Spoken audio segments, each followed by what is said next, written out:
हमसे इंडिया ने बिजली मांगी थी और हमारे पास सरप्लस थी, लेकिन हमारे रेट्स इतने ज़्यादा थे कि इंडिया ने कहा भी आपसे इस रेट पे बिजली ख़रीदने से बेहतर है हम वो पावर सेक्टर अपने मुल्क में ख़ुद लगा लेते हैं। अगर तो आप हमें कोई मुनासिब नरखों पे बिजली दें।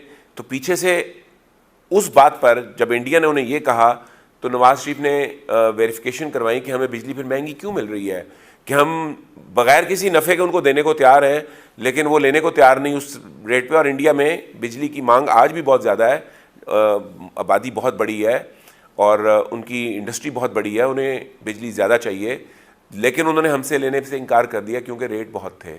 और हमारे इंडिया से ताल्लुकात उस वक़्त अच्छे दोस्ताना ताल्लुकात थे जिस टाइम का ये वाक़या है।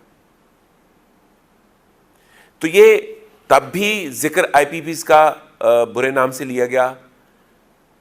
फिर मुशर्रफ साहब का दौर आया तो IPPs आराम से स्मूथली काम करते रहे और जो चीज़ें हमारे दुश्मनों को अदरवाइज़ ना पता चलती हमने खुद ही बता दी। यानी अमेरिकन्स ने इसमें भारत को तो फ़ायदा होता अगर वो इस प्रोजेक्ट में शामिल हो जाता, लेकिन भारत जानता था कि अमेरिका ये होने नहीं देगा। ये इस खित्ते की बालादस्ती की बात थी। इस खित्ते की बालादस्ती में भारत उतना ही फ़ायदेमंद होता जितना चाइना था और जितना पाकिस्तान होता, लेकिन अमेरिका एक लूज़र बन जाता, पूरा रीजन ग्रो करता, पूरा रीजन ग्रो कर जाता। आप देखें ना, आप भारत को अपना दुश्मन कहते हैं, आपके अंदर से गुजर के उसने जाना था और सेंट्रल एशिया पूरा उसको मिल जाना था, मिडल ईस्ट पूरा मार्केट सड़कों से मिल जानी थी, और चाइना का जो ईस्टर्न जो हमारी तरफ वाला पार्ट है वो भी उसको आराम से मिल जाना था।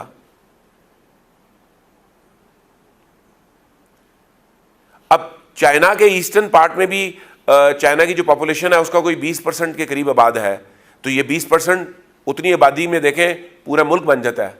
और पूरा मिडल ईस्ट, ईरान और फिर सेंट्रल एशिया में आप जाएं, अफगानिस्तान से गुजर के सारे ममालिक चाइना को, इंडिया को मिल जाते हैं।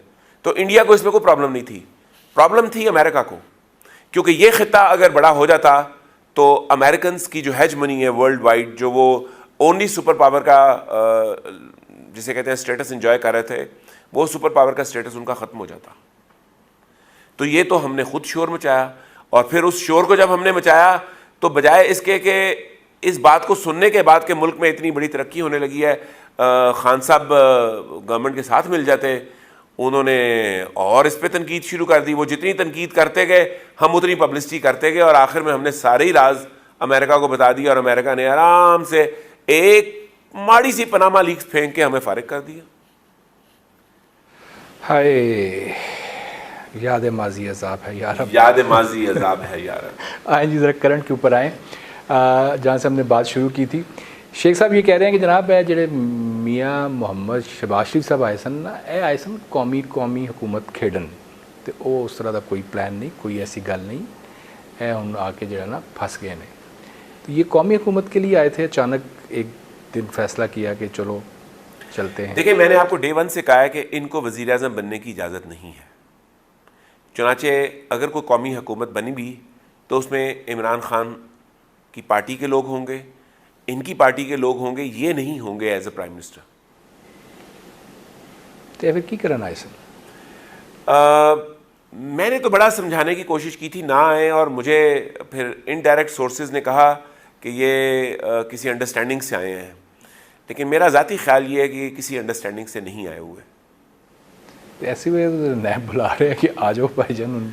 नैब तो इसलिए बुला रहा है कि खान साहब नहीं चाहते कि नून लीग, खान साहब नून लीग से खाइफ हैं, आपको पता ना, बड़े शदीद। तो वैसे अब उनके पास चॉइस कोई नहीं है सवाए इसके कि अब ये लड़ाई ख़त्म कर लें, क्योंकि कोरोना जाने नहीं लगा। ये बात उनको समझ आ चुकी है कि corona is there to be, और अब हमने इसको फेस कैसे करना